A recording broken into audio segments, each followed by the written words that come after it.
முருகனுக்குரிய விரதங்கள் 3. முருகனுக்கு உகந்த நாட்களிலும் செவ்வாய்க்கிழமைகளிலும் முருகனை நினைத்து விரதமிருந்தால் மனதிலும் குடும்பத்திலும் அமைதி நிலவும். வார விரதம், செவ்வாய்க்கிழமை விரதம். நட்சத்திர விரதம், கார்த்திகை விரதம். திதி விரதம், சஷ்டி விரதம். செவ்வாய்க்கிழமை விரதம். கிரகங்களில் செவ்வாய்க்கு அதிபதி முருகன். செவ்வாய்க்கிழமைகளில் முருகனை நினைத்து விரதமிருந்தால் மனதிலும் குடும்பத்திலும் அமைதி நிலவும். மேலும் செவ்வாய்க்கிழமைகளில் முருகனின் ஆலயம் சென்று வழிபடுதல் மிக நல்ல பலன்களைத் தரும். வள்ளலார் ராமலிங்க சுவாமிகள் செவ்வாய்க்கிழமை விரதத்தை மிகவும் வலியுறுத்தி கூறியுள்ளார்கள். அவர் திருத்தணிகை முருகனையும் கந்தக்கோட்டை முருகனையும் முதல் நிலை கடவுளாகக் கொண்டிருந்தார். செவ்வாய்க்கிழமை விரதத்தை கடைபிடித்தால் வாழ்வில் அமைதி உண்டாகும். கார்த்திகை விரதம். கார்த்திகை பெண்கள் முருகனை சரவண பொய்கையிலிருந்து எடுத்து வளர்த்தார்கள். அவ்வாறு கந்தனை சீராட்டி பாராட்டி வளர்த்ததற்காக சிவபெருமான் கார்த்திகை பெண்களுக்கு ஒரு வரமளித்தார்.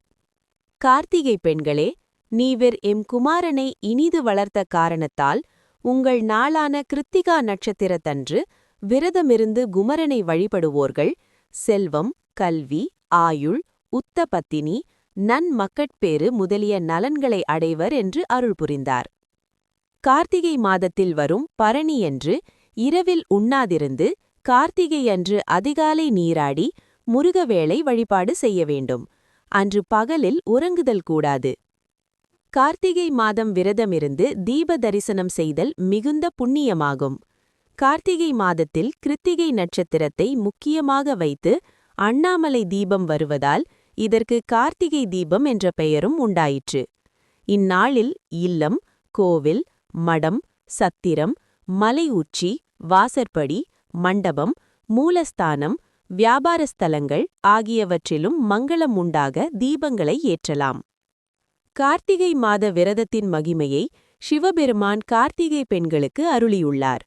கிருத்திகை நட்சத்திரத்தில் விரதமிருந்து வழிபடுவோர் சிவபெருமான் முருகப்பெருமான் அருளை பெறுவர்.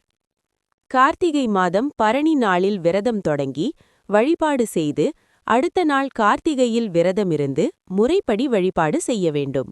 அடுத்த நாள் ரோகிணியில் காலையில் நீராடி நித்திய வழிபாடு செய்ய வேண்டும். அடியார்களோடு கூடி உண்ண அன்னதானம் செய்யலாம். பின்னர் மாதந்தோறும் கார்த்திகை விரதமிருந்து வழிபாடு செய்ய வேண்டும். கார்த்திகை விரதத்தால் முருகன் அருளால் சகல செல்வயோகமிக்க பெருவாழ்வை பெறுவார்கள். விநாயகரின் கட்டளைப்படி நாரத முனிவர் 12 ஆண்டுகள் கார்த்திகை விரதமிருந்து கந்தனை வழிபட்டு தேவ முனிவர்களில் முதன்மை பெற்றார். கந்தர் சஷ்டி விரதம். கந்தர் சஷ்டி விரதம் ஐப்பசி மாதம் சுக்கில பட்சத்து பிரதமை முதல் சஷ்டி வரையிலும் 6 நாட்களுக்கு ஸ்ரீ முருகப்பெருமானை குறித்து அனுஷ்டிக்கும் விரதமாகும். 6 படை வீடுகளிலும் முருகன் தலங்களிலும் இத்திருவிழா நடைபெறும். இந்த 6 நாட்களும் விரதமிருப்பவர்கள் காலையில் நீராடி உபவாசமிருத்தல் வேண்டும். கோவிலிலோ அல்லது இல்லத்திலோ முருகனை வழிபாடு செய்து பாராயணம் செய்யலாம். இக்காலங்களில் திருப்புகழ், கந்தர் சஷ்டி கவசம், ஷண்முக கவசம், கந்தர் அனுபூமி ஆகியவற்றை பாராயணம் செய்தல் சிறப்பாகும்.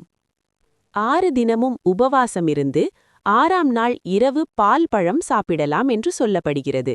உடல்நிலை இடம் கொடுக்காதவர்கள் தினமும் ஒருவேளை மதியமோ அல்லது இரவோ பலகாரமோ அல்லது பால் பழமோ சாப்பிட்டுக் கொள்ளலாம். கந்தர் சஷ்டி விரதத்திற்கு கணக்கற்ற பலன்கள் உண்டு. சட்டியில் இருந்தால் அகப்பையில் வரும் என்பது பழமொழியாகும். சஷ்டியில் விரதமிருந்தால் கருப்பையில் குழந்தை உண்டாகும் என்பது இதன் பொருளாகும். கந்தர் சஷ்டி விரதத்தை முசுகுந்த சக்கரவர்த்தி அனுஷ்டித்து எல்லா நலன்களும் பெற்று சிறப்புடையவரானார். தைப்பூசம் விரதம்.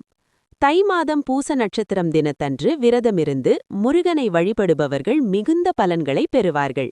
சமீப காலமாக லட்சக்கணக்கான பக்தர்கள் 1 மாத காலம் விரதமிருந்து காவடி, பால்குடம் ஆகியவற்றை எடுத்துச் சென்று முருகனை வழிபடுவதை வழக்கத்தில் வைத்துள்ளனர். தைப்பூச விரதமிருக்கும் வழக்கம் தமிழகத்தின் சில பகுதிகளில் சுமார் 400 ஆண்டுகாலமாக வழக்கத்திலிருந்து வருகிறது. தைப்பூசத்திற்கு விரதமிருப்பவர்கள் மிகவும் தூய்மையை கடைபிடிக்க வேண்டும். மரணமடைந்தவர்கள் வீடுகளுக்கு கூட செல்லக்கூடாது. எந்நேரமும் தெய்வ சிந்தனையுடன் இருக்க வேண்டும். கந்தனை நினைத்து காவடி எடுத்து பாட்டு பாடி ஆட்டமாடி வழிபடும் காட்சி கண்கொள்ளா காட்சியாகும். அப்போது பக்தர்களுக்கு அன்னதானம் செய்வது சிறப்பாக கருதப்படுகிறது. தைப்பூசத்தன்று முருகனை நினைத்து விரதமிருந்து வழிபட்டால் நமது வாட்டத்தையெல்லாம் அவன் போக்கிவிடுவான், வாழ வழியும் வகுப்பான். இதுபோன்ற மேலும் பல கருத்துள்ள தெய்வீக வரலாறுகள் அனைத்தையும் கேட்க KY யூடியூப் பேஜை சப்ஸ்கிரைப் பண்ணவும்.